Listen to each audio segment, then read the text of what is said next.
Vie et Société pour ce dimanche 18 février 2024. Au pupitre de son, nous travaillons avec vous. Bienvenue l'ITT. Le micro de Julie Losilo. Merci, bienvenue. Merci, c'est le générique de l'émission Vie et Société. Nous parlons d'un sujet très important aujourd'hui, c'est le silence de la communauté internationale face à l'insécurité à travers le monde. Cause et suggestion. Nous disons le silence de la communauté internationale face à l'insécurité à travers le monde. Cause et suggestion. Avec qui? C'est avec l'invité du jour, Dismas Kitenge, que nous disons bonjour monsieur. Bonjour Julie Losilo. Merci. Bonjour tous les auditeurs de la RTMC. Oui, et de l'émission Vie et Société. Vie et Société. Voilà. Dismas, avec vous, les auditeurs de l'émission Vie et Société veulent savoir ce qui se passe au Moyen-Orient, entre Israël et Palestine, en Afrique, l'ère du Congo et le Rwanda, et il y a également Russie, Ukraine, des choses comme ça en Europe. Alors, nous allons faire un petit survol là-dessus et nous allons finir par la ère du Congo. Quelle est votre appréciation par rapport au sujet d'Ismas? Le sujet répond vraiment à la préoccupation de l'actualité. Donc aujourd'hui, il y a des conflits dans le monde. Et parmi les plus grands conflits, ce sont ceux que vous avez cités. Donc nous avons au Moyen-Orient, aujourd'hui l'Israël qui combat les Hamas. Les Hamas qui incarnent les aspirations du peuple palestinien. En Afrique, RDC, Rwanda. En Europe, Russie, Ukraine. Donc voilà. Ce sont les grands conflits et si on ne fait pas attention, ces conflits risquent de nous amener à une troisième guerre mondiale. Troisième guerre mondiale. Oui, si on ne fait pas attention. En gestation. Vraiment, l'équilibre du monde risque d'être rompu. Bon, faute de temps, parce que nous voyons que par rapport au sujet, oui, le sujet est très intéressant, mais il est vaste. Il est vaste. Il est vaste, mais je sais. On saura comment on va militer cela. Oui. Voilà. Dis-moi, qu'est-ce qui se passe entre Israël et Palestine, si nous pouvons le dire, bande de Gaza et des choses comme ça, les fils campés des noms, cause et vos suggestions également. La première cause, c'est les conflits fonciers. Donc, les Palestiniens ne reconnaissent pas l'existence, ne veulent pas reconnaître l'existence de l'État d'Israël. Les Palestiniens continuent à affirmer aujourd'hui que l'Israël n'a jamais existé et que l'Israël est venu ravir leurs terres et pour se créer un État qui a été vite reconnu dans le monde, alors que la Palestine, qui existait avant, d'après les Palestiniens, devait être aussi reconnue comme un État. D'après les Palestiniens. L'histoire biblique également, c'est pour ça. Et les Israéliens disent qu'ils étaient là. Ils étaient là depuis très longtemps, mais ils n'avaient pas d'État. Mais ils étaient là. Et c'est eux le premier peuple. Alors aujourd'hui, la première cause, c'est la revendication de l'autonomie, la revendication des terres. Donc la première cause. La deuxième cause, c'est la non-reconnaissance de l'État de Palestine. Les Palestiniens disent que nous devons être reconnus au même titre que l'Israël. L'Israël existe depuis 1948 comme État et l'État de la Palestine doit être aussi reconnu.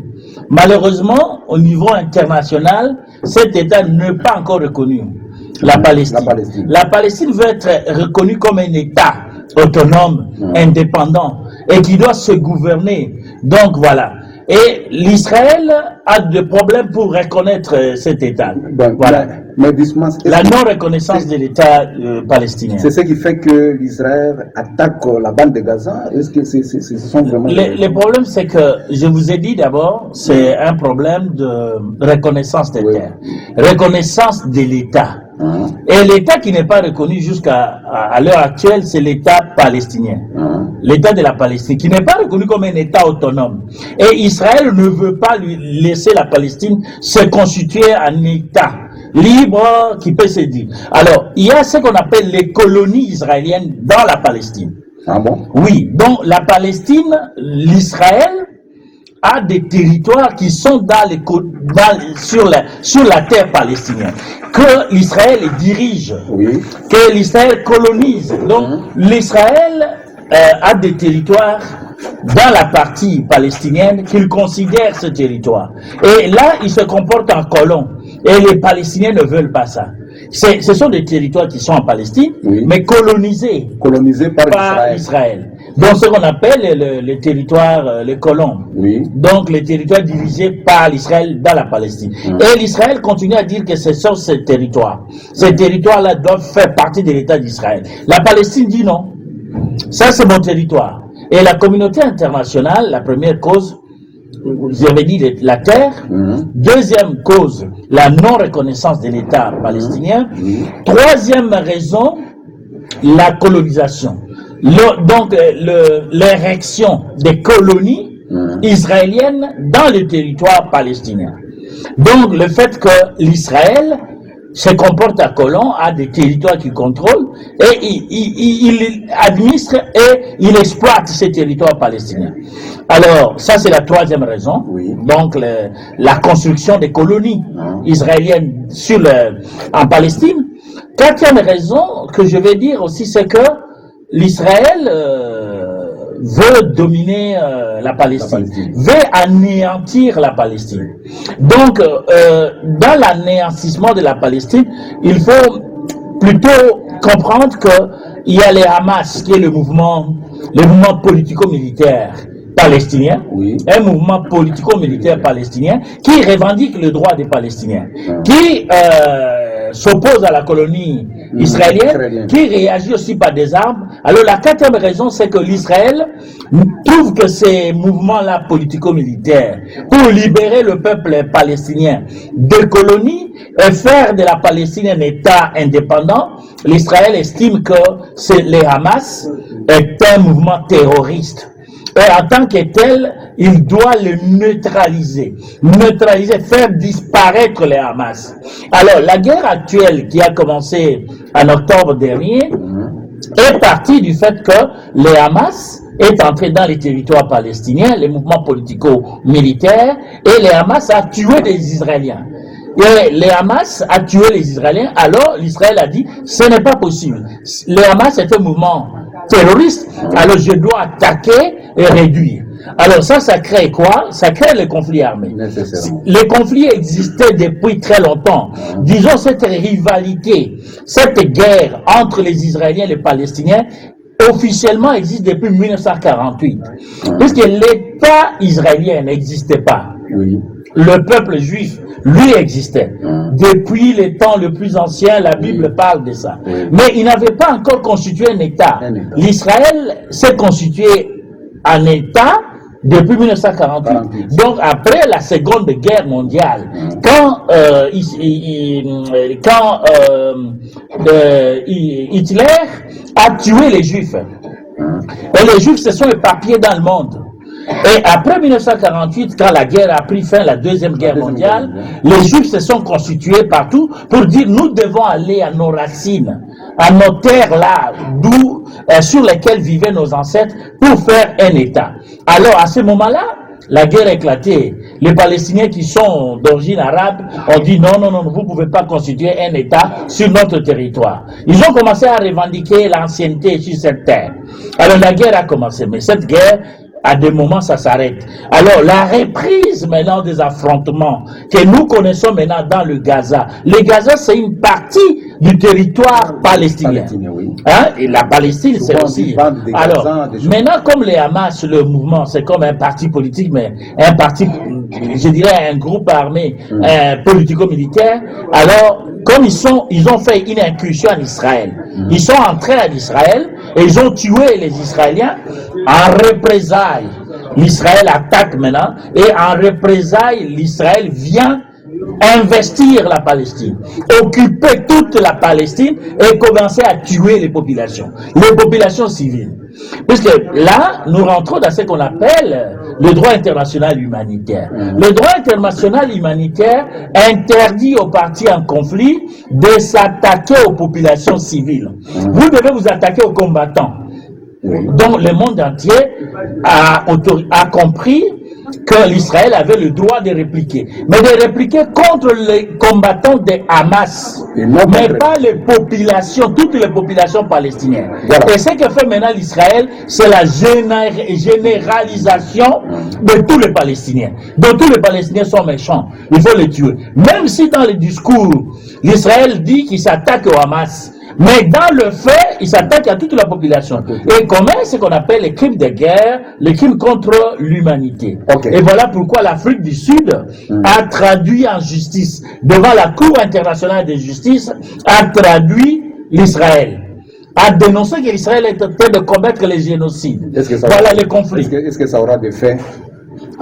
Ça peut avoir un effet politique, un effet psychologique, que l'Israël soit condamné. Si jamais l'Israël arrive à être condamné pour les crimes que l'armée israélienne est en train de commettre dans le Gaza, ce serait déjà une première dans le monde. Parce que vous savez, jusqu'à présent, l'Israël n'a jamais été condamné pour les crimes qu'il commet depuis 1948 en Palestine. Mais si on arrive, si la Cour internationale de justice arrive à condamner l'Israël pour les crimes que l'Israël commet, l'armée israélienne, les crimes de guerre, les crimes contre l'humanité et même les génocides, puisque l'Afrique du Sud a poursuivi, ce serait une première, puisque ce serait historique, ce serait un fait historique, ce serait aussi un fait d'entraînement, un précédent, puisque d'autres États vont aussi intervenir. Et puis là, ça peut avoir un impact politique. Pourquoi? Puisque si l'Israël est condamné, ça peut permettre que l'État palestinien puisse avoir une reconnaissance juridique internationale. C'est-à-dire, ça peut entraîner la reconnaissance de la Palestine comme État, puisque la Palestine n'est pas encore reconnue comme un État. Voilà. Donc, sur le plan politique, ça peut être un gain. Un bon résumé, Russie-Ukraine. Comment vous voyez Russie-Ukraine, on en a déjà parlé un jour ici. Le conflit prend une allure extraordinaire. Pourquoi? L'émission, c'est cause et suggestion. On parle d'abord de cause. Pour chacun des conflits, on va revenir sur les suggestions. La Russie contre l'Ukraine. C'est l'expansion. La Russie, le premier conflit, c'est que la Russie trouve que l'Ukraine menace ses intérêts. Sur le plan sécuritaire. Pourquoi? Puisque la Russie estime que l'Ukraine qui veut faire partie de l'OTAN, et l'OTAN qui va arriver tout près de la Russie sera une menace. C'est que la Russie un jour risque d'être absorbée par l'OTAN. Puisque la première revendication c'est celle-là, la première cause du conflit c'est que la Russie ne veut pas que l'OTAN arrive à ses frontières, tout près de ses frontières. Pour deuxième raison, c'est que la Russie considère l'Ukraine comme une partie de l'Ukraine, d'après les revendications de la Russie, fait partie de la Russie. La Russie estime qu'une partie fait partie de la Russie. Une partie de l'Ukraine, où il y a des populations russophones qui parlent le russe, la langue russe. Donc, la Russie trouve que cette partie-là, c'est la partie qu'on appelle la Crimée, trouve que la Crimée fait partie de la Russie. Et qu'en tant que telle, cette population ne peut pas subir une imposition de l'Occident. Donc, une imposition de l'Occident. Il dit que c'est la Crimée a des populations qui parlent la langue russe, a la population qui a la culture russe. Donc, c'est une partie déjà de la Russie. Et depuis 2014, la Russie occupe déjà la Crimée. La Crimée est déjà occupée depuis 2014. En 2015-2016, j'étais en Ukraine, à Kiev, dans le cadre de World Movement for Democracy. C'est le mouvement mondial des démocrates dont je fais partie, dont j'étais membre du comité exécutif. Nous avons organisé des réunions là. Mais la partie là, la Crimée, était déjà occupée par la Russie depuis 2014. Et à ce moment-là, il y avait déjà des combats. Et la Russie disait qu'il ne va pas lâcher la Crimée. La Crimée fait partie de son territoire. Il va même l'annexer à la Russie. Et l'Ukraine refusait. Alors, deuxième raison... La frontière est la côte ou bien c'est terrestre? La frontière est terrestre. La frontière est à la fois terrestre et lacustre. Il y a la terre, il y a aussi de l'eau, le lac.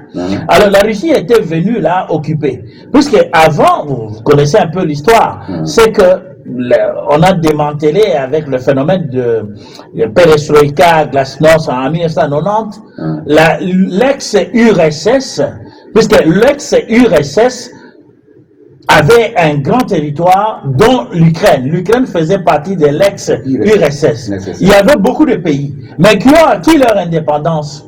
Et à ce moment-là, quand ils ont acquis leur indépendance, la Russie a imposé des conditions à ces jeunes pays-là qui faisaient partie de son ensemble qui s'appelait ex-URSS. Alors, il leur a dit, je concède que vous soyez des États